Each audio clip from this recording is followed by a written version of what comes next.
Good morning, Squid Schoolers. Welcome to another episode of Map Mode of the Day. Today we're going to be talking about Blackbelly Skatepark as chosen by my supporters on Patreon. If you would like input on which map mode of the day I do on a given day, what order I do them in, you can support me on Patreon. There's a link below in the description. I really appreciate the support. It's going to help me keep this series and this channel going in the long term. Check that out if you can, but even if you can't, a like and a subscription is still a lot of support, and I really appreciate it for helping the channel grow.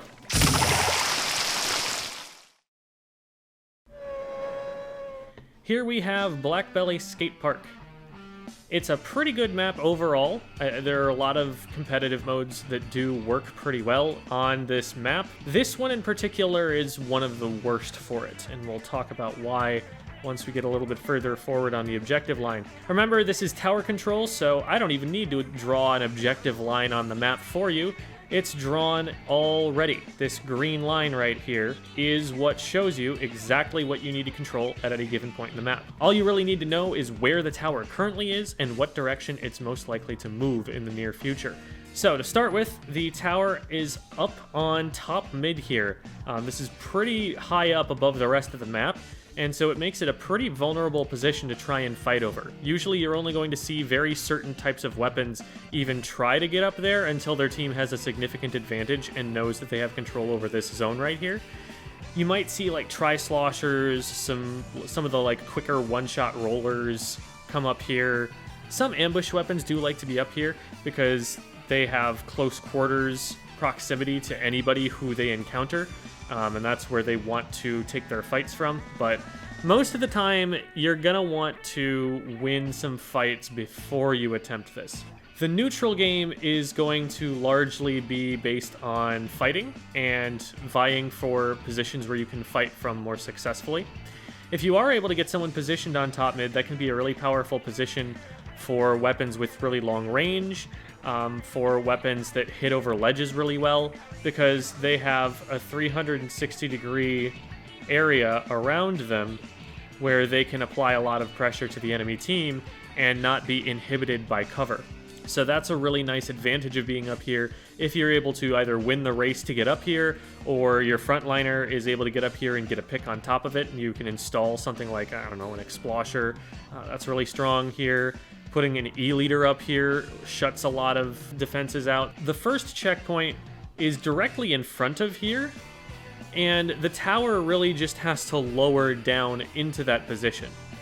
Being on the tower during that time is a pretty exposed position. It's not got a lot that the tower rider can do to get away from it. Even if the tower rider drops off the tower onto here or down to here, these are both areas that are on the opponent's side of the map. These are areas that the opponents are very likely to control.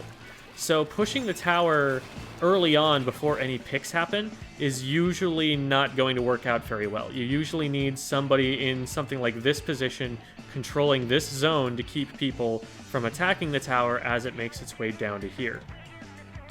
So this is the first major stronghold, the first checkpoint.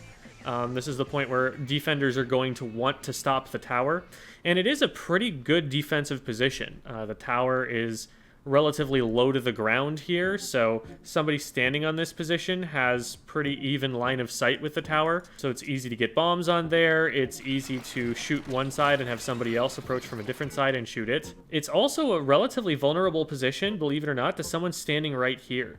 A lot of weapons can like right peek around the side here, and if not immediately impact the tower, definitely cut off this area here for someone trying to drop off the tower or someone trying to push into this direction to help support the tower from the other side. Once you get through first checkpoint, we're starting to enter the danger zone here because this second checkpoint is crucial. Now the second checkpoint is very defensible. You can have defensive players already stationed up here, and this gives them height advantage above the tower and lets them very easily get onto it as soon as they're able to. So you've got to watch out for pressure from here. You can also put a weapon that hits up over ledges really well on this side so that they can hit up over the top and attack the tower for a lot of this path on the way to second checkpoint. So these are pretty good defensive locations. Additionally, you could just have someone come in from this side of the tower and be pressuring it from the back, while someone up here pressures it from the front. So you've got a lot of options for flanking it, for making life difficult as they stand up on top of that. But once this checkpoint is cleared, the map becomes bad. I say that because this area right here called Half Pipe is way too nasty of a choke point, and it favors the attacking team. Being on the tower gives you height advantage over anybody who's trying to approach it from this direction, especially since someone from this direction has to go from up here to all the way down here. So you're going to see them the whole way forward, and they're not going to have any kind of like range advantage or anything like that. The main thing that you have to be worried about is at first clearing this, but presumably you've cleared that if you've made it through the second checkpoint. So assuming that this is cleared and you've got maybe a player here, they can take this position, or they can hop on the tower and hop over here or something like that, and they can try and maintain high ground. Because really the only two places that are going to be good to attack the tower from at this point are going to be up here or up here.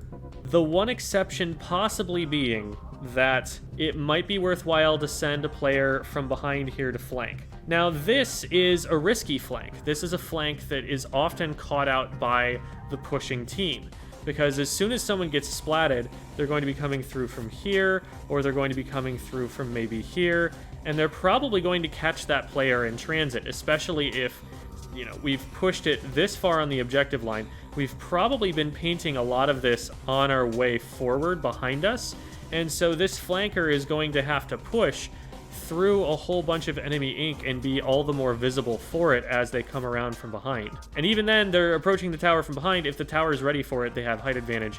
So it's a risky flank, but sometimes it's one that you have to go for, because otherwise you just don't have another angle.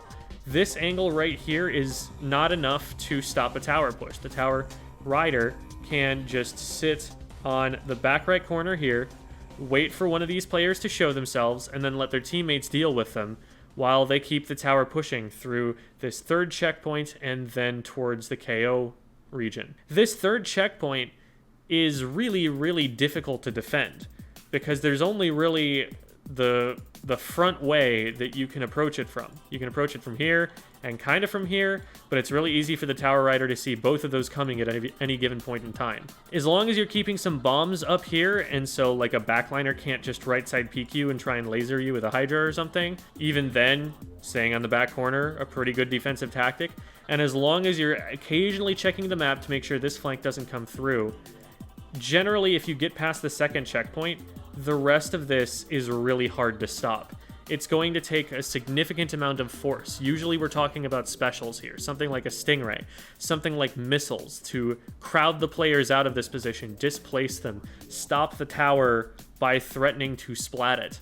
Booyah bombs do really well in here as well, but one of the risks of relying on something like that is if it's gotten through the second checkpoint, usually that means you've blown a lot of specials on it already. Usually that means that you've tried to use your resources to stop it at a better point in time. And if this checkpoint gets broken, there's only so much time to build those specials up again, and only so much space on the map to build those up again. The space that your opponents, if you're on defense, are going to be painting is this narrow corridor right here. They're not going to be, painting much else. They're not going to be giving you that much more special charge. It's really easy for your team to stagger in, just run at the tower one at a time, and get taken out because there are too many enemy players defending it. It really takes some good patience and discipline in the use of a useful special to get people off the tower during this stretch of time. A lot of the time that it gets about this far, it's probably just going to KO. This map is generally not played very much in tournament play. I think it's actually a very fun map up until it gets through the second checkpoint. But as soon as it gets there, the rest of it is just a little bit too easy to KO. It's a little bit too snowbally, and so you generally won't see it for that reason.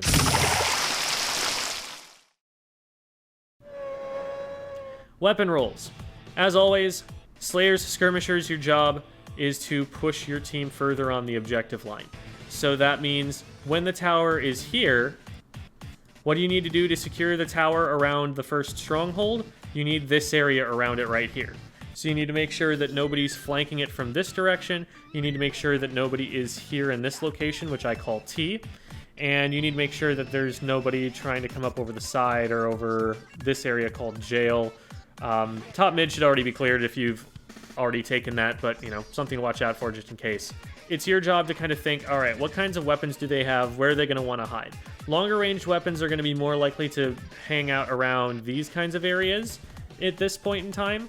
So if they have something like an E-liter, watch for lasers from one of those two directions. That's the most likely case that you're going to see. Shorter range weapons are going to want to play the scrappy fights in here and around these ledges. They're going to try and get like underneath the tower, behind the tower. They're going to try and get on the tower. So watch out for ambushes from those locations. Mid-range weapons like to use this kind of spacing so that they can pick someone off the tower using their full range. They might try to make plays from here, depending on the situation. And you might maybe see someone kind of posting up in this location, ready to back up if they get pushed. Second checkpoint. From here, it's worth noting that the tower does go up. We gain some elevation in this position here. We got to be careful about our decision to continue pushing the tower. It might take someone, you know, throwing a bomb up to here, maybe getting on tower and jumping across onto this snipe area. So from here, jumping to here to make sure that this area is cleared, because that's really important for getting through the second checkpoint. Another thing to keep in mind is that even though the tower has passed through this area, once your team starts focusing their attention in this direction, it's often possible that they actually leave this approach option open for the enemy team. A lot of the time, the tower will make it through the first checkpoint and be moving this way, with the tower rider looking backwards and using the pull for cover as the tower moves away from somebody who is still chasing it in this direction. Before it even gets to here, you might have a fight to try and wall this area off from the defending team, trying to come in from T or someplace similar. Once you do have it here, you should also worry a little bit about players that have started to congregate in this area. It's not an especially advantageous defensive position, but it is one where maybe they can throw bombs at the tower. Maybe if you're focusing on something else, like here or here, they can come in and get around the tower and flank it or something like that. So be aware that you might need to push players out of that position, but that you can use your height to your advantage to get them out. Once you get in through the second checkpoint, this area right here might be important to clear. It does give some high ground over the tower. And then otherwise, your attention is turning to this general direction. You would do well in a lot of cases to maybe have someone stationed on the grates, or at the very least, somebody watching the grates from a different angle. You also might benefit in a situation where the tower has been stalled here for a little while and the defenders are holed up in positions like these. If somebody's spawning in after being splatted, what can help is to go for this flank and flush these players out into the open so that the players who are on the tower or near the tower have angles on them and they can't use this wall to right side peek anymore. Once you get to about this position, KO is very, very close. It can help a lot to start pushing the enemy team back even this far so that nobody even has a shot of getting onto the tower. At this point, they've probably thrown all the resources at the third checkpoint and failed. And so, assuming that that's the case, you're probably going to catch players filtering in, feeding in, making desperation pushes to try and stop the tower. Because at this point in time, the tower has less than 10 seconds before it's going to KO. So somebody who's in spawn, they don't have time to make a disciplined push. They're probably just going to rush in, take the shortest angle that they can to get to the tower and go for it. And so being in a position to intercept them right here, especially using the low ground here to get a surprise attack on someone over the top, that's really powerful for especially frontline weapons. Supports. As the support, again, one of your common tasks is going to be actually riding the tower. So it's important for you to be thinking about when your team has an advantage so you know to actually get up there and start pushing it forward. It's especially useful here because on the first checkpoint, you definitely need someone securing this position before you can really push it. Otherwise, you're probably just going to go down. So make sure that somebody else who is going to be good at pushing is in this position so that you know that you can get the tower all the way down safely and start that checkpoint going. This checkpoint is relatively difficult to clear, and it's not unheard of to try and make a suicide push to get that checkpoint. even though it's so early in the game, just because it opens up your ability to make the push to second checkpoint and threaten this kind of game-winning push so early in the game. Worth noting that even if the enemy team defends successfully from this point, the tower goes all the way back up to the top. And so unless an enemy player gets on the tower before it starts rising, they're actually going to have to spend a good 5 seconds at least climbing up center mid to get to the top here, and then another 5 seconds or so bringing the tower down the other side. That's a respawn timer. That's an amount of time that's long enough for this team that got splatted off the tower to respawn and start getting back into defensive positions by the time the tower is back at another checkpoint. You kind of just want control of the tower after you're able to gain an advantage. You really don't want it to even ever go back to the enemy side. You want to be able to stall it close to this second checkpoint and just linger around in this area for long enough that the game is over before it ever crosses mid again. That's really the ideal situation, and it is more doable here on this map than it is in most places. So as the support, while it's not unheard of to suicide for a checkpoint because it's so valuable to get through this, also remember that in tower control, you always have the option to just stop playing the objective. It's not like Rainmaker, where as soon as you pick up the Rainmaker, you are committed to that push until you get splatted. You can just jump off the tower whenever you want. The tower gets to here, and you see that there's someone up here and someone up here waiting for you. You don't have your teammates forward with you yet. That's fine. Jump off the tower, use the tower for cover, wait for your frontliners to push in and start displacing them. Wait for someone to get up on top here and get an angle on this guy. Wait for some kind of advantage, but if the tower starts pushing back, just hop back up on the tower for a second to make it stay in place for another 5 seconds, and then get off again. And just keep it right here, force the enemy team to feed in out of their advantageous positions to stop this push. Force them to drop down from high ground to get to the tower to stop it, if that's something that you can afford to do in that position. Once the tower gets to here, you're probably going to meet a lot of specials in your face, and so make sure that if you're saving a special, you at least use it at this point in time to give your team the brute force that they need to really shove it through this choke point and get it to the very end of the game. The most action that you're likely to see as someone playing on support, aside from tower dancing and, defending yourself on tower, is probably going to be at the very beginning of the game, where nobody has control of top mid yet, and it's at this point in time that maybe you're spending some time painting up this area or this area over here to get special, so that when something does go down in mid, you're already ready with that armor or those missiles or whatever else it is you're packing, so that this fight does go your way and you're able to get somebody up to the top and gain control of the tower. Backliners.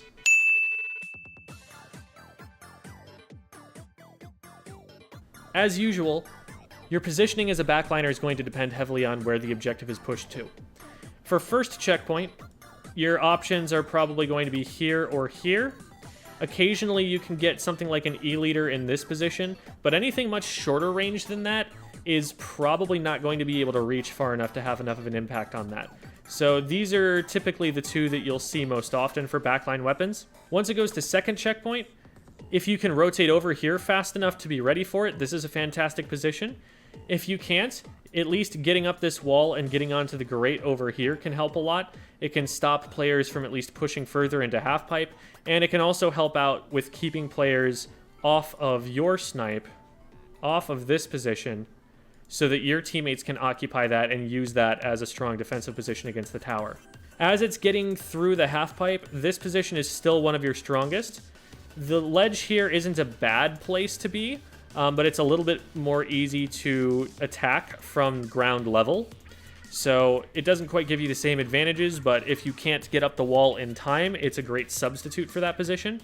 And finally, if you're just defending last checkpoint, here is a great spot. You've got high ground all around, so as long as you can see down over these ledges and you don't have enemy frontliners sharking in annoying places like these, this is an angle that gives you line of sight on basically everything over here and should allow you to potentially shut out enemy players from here as long as you can clear the tower in time to just not lose the game right away. On offense, first we need to clear this area. And one of the best places for the backliner to do that from is actually right here on top mid where the tower came from. Once the tower pushes down past it, players are probably paying more attention to the tower than they are to you, and so this would be a great time to take this position and really try to lock out this whole area of defenders who are trying to get at the tower. Once it goes to second checkpoint, you have this as an option.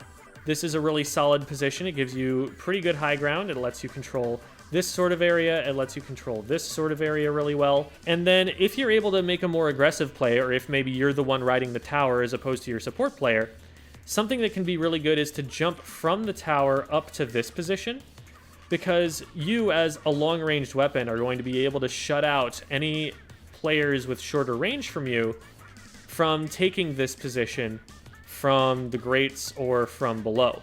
You're going to have range over them. You just need to make sure that your frontliners have cleared this area out first, because this area does have cover. This is a wall right here that you will not be able to see around, so any kind of line of sight backline weapon is going to be threatened by a player who's sharking on the other side of this wall as the backliner lands from their jump and comes around the corner. When you're making the final push for KO, this location here and jumping from snipe onto their grate are both great options. They give you line of sight over basically everything in this area right here. Taking this position might be risky if there are still enemy players trying to defend from this angle, because they will have right side peek advantage over you. But if they don't have a fast kill time, then maybe you still want to take that fight as something like a Hydra, just because you take them out faster than they can take you out, and you have point blank range on them. Key positions. Top mid is something that you're going to fight for control over early on in the match, because that gives you access to the tower. But you really need to have control of a position around the tower like this before you can really approach the tower safely, because the tower is really easy to approach from any of these directions. All of these walls are paintable, and frontline weapons love to shark up these walls in creative ways and pop up over the side in a way that you don't expect. So really, if you're going to take control of the tower, what you're looking to have at that point in time is a radius that looks something like this around the tower, pretty well secured. Up until that point, a push on the tower is unlikely to work without a significant numbers advantage that lets you fight players away from you to keep the tower moving. When it's at first checkpoint, being able to clear this area, which I call T, called that because this is T-shaped, is a really powerful idea. The frontliners forcing backliners and midliners back this way or up in this direction is really about all of the force that you need to very safely get the tower through the checkpoint. Obviously, you need to watch out for a flank from this direction, so you can't just completely abandon the tower and rush off into this position or into this position if you want to keep it moving. But most of the time, you're going to meet most of your resistance from over here, because these areas have this significant high ground advantage over the tower, and they're easier to get to from spawn. If you're going to be flanking from this direction, you need to have already been there at the very beginning of the game and have stayed alive while the tower started pushing, while the other team gained advantage, for long enough to push your way up over here and make sure that you haven't been caught out in the meantime. Whereas these positions are pretty easy to get to just running straight out of spawn, running out of that uncontestable high ground. So you're more likely to find defenders hold up in this position, and that's where you really need to be defending the most. Obviously, if a frontliner does get through and get down around the tower here, that is also something you'll have to flush out. But the only real advantage they have is that they have a lot of cover down there. They don't have height advantage. They don't have great angles on anything from those positions. So they need to play it sneaky in there if they're going to really get away with something. In this location, you really need to be controlling this snipe. That determines whether the push is going to be able to go through this checkpoint or not. One of the good positions to do that from is here. And one of the other good positions is just like right on top of tower, so it lets you jump across. Going in as the attacking team to here and going all the way up is a little bit less likely to happen, especially since you're going to have even splatted defending players filtering in from this direction to try and cut you off. So if you can get up there that way, more power to you.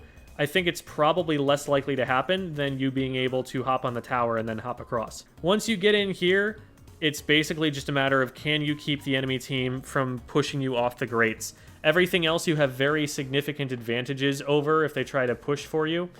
Getting up onto this wall is really difficult because they have to paint the side of a wall and you have line of sight on them as they're doing that.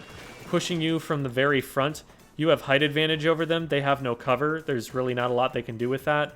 So unless they're waiting here for the tower to be right in this position, which is already a winning push to go for you, really the only thing that you have to watch is this grate, because they can get up on the grate to that high ground before you can see them and then right peek you around the side. And that's one of the most advantageous positions for them. Of course, if you're not checking your map, this flank might happen, but if you are checking your map, this is very unlikely to work. Keep an eye on that, keep your awareness up, make sure that this doesn't work out, and if you're on the defending team and you seem to be in a stall position, sometimes it can help even just to kind of come around here and try to waste their time, even without fully committing to the tower. That can give your teammates from the front the force that they need to start making a push. And you can maybe signal that with a special or something, and that's a way to stop the snowball from crashing through and ending the game.